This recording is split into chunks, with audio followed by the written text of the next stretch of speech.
Story 1. The Light Between the Graves. I never believed people who said graveyards felt different at night. That changed the week we moved in. The house was cheap, too cheap. 3 bedrooms, quiet neighborhood, and a cemetery directly behind the backyard fence. The landlord said it like it was a bonus. Peaceful, he called it. The first few nights were normal, quiet, still. The kind of silence you only notice because nothing interrupts it. Then on the 4th night, I saw the light. It was around 2:40 a.m. when I woke up. I don't know why. No sound, no movement, just awake. I rolled over and noticed something faint through the curtains, a soft glow.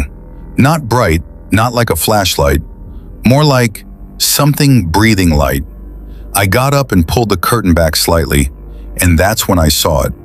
A pale, flickering light moving slowly between the graves. At first, I thought it was someone walking through the cemetery, maybe a night guard, maybe someone visiting late. But the way it moved was wrong. It didn't follow a path, it drifted, sometimes stopping, sometimes lowering toward the ground like it was looking at something. I watched it for almost 10 minutes, then it stopped completely, right at the edge of our backyard fence. It stayed there, completely still, and then it started moving toward the house. I stepped back from the window immediately, heart pounding. I told myself it was just someone with a flashlight, but something about it didn't feel human. The next night it came back. Same time, same movement. This time I kept watching longer. And that's when I noticed something worse. The light wasn't alone. There were shapes moving around it, dark shapes, too low to be people, too slow to be animals. By the 3rd night, I stopped opening the curtains, but the light still came. I knew it did, because every time it appeared, the house got colder. Then one night, the power went out. Everything went black, and for the first time, the light wasn't outside. It was in the backyard, right up against the window. I didn't move, didn't breathe. Then slowly, it rose, until it was level with the glass. And I realized something. It wasn't just light. There was something inside it, a shape, watching me. The next morning, I checked the backyard. The grass was flattened, and there were footprints, not leading from the cemetery, but leading back to it. Story 2. The grave that was never empty. When we moved in, the realtor made one thing clear. Don't go into the cemetery after dark. He said it like a joke, but he didn't smile. The graveyard sat directly across the street, old, uneven. Some graves looked like they hadn't been visited in decades. At first it didn't bother me, until I noticed the same grave, every night. It was near the center, a small worn headstone, barely readable. But every night around 3 a.m., someone stood there. At first I thought it was a visitor, someone grieving, but they never moved, just stood there, facing the grave, night after night, same position, same time. After a week, curiosity got the better of me. One night I stepped outside, slowly crossed the street. The air felt heavier near the cemetery. I kept my eyes on the figure, but something felt wrong. As I got closer, I realized the figure wasn't facing the grave. It was facing me. I froze.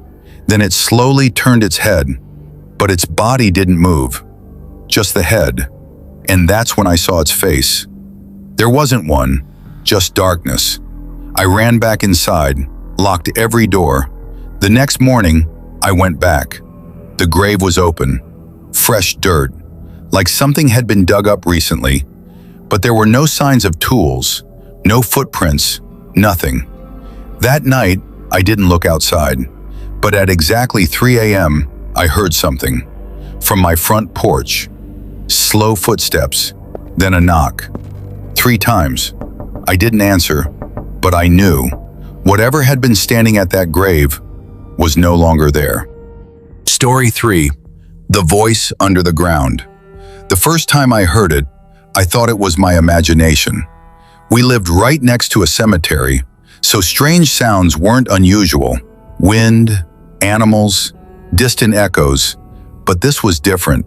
It sounded like someone talking, very faint, coming from the ground. At first I ignored it, until it started happening every night, always after midnight. I would lie in bed and hear it, a voice, muffled, like it was buried deep beneath something. At first I couldn't understand it, but after a few nights, I started hearing words. My name, whispered, slowly. I told my wife. She said I was imagining things, so one night, I went outside.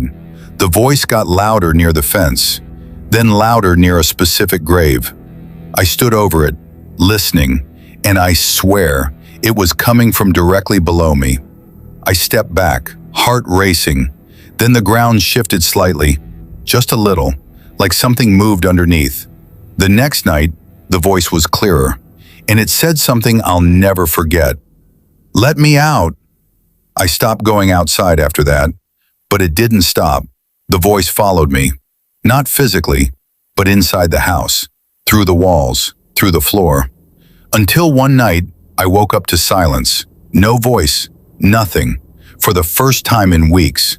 I thought it was over, until I stepped into the hallway and saw the front door, wide open, and leading from the doorway were footprints, covered in dirt, graveyard dirt, leading inside.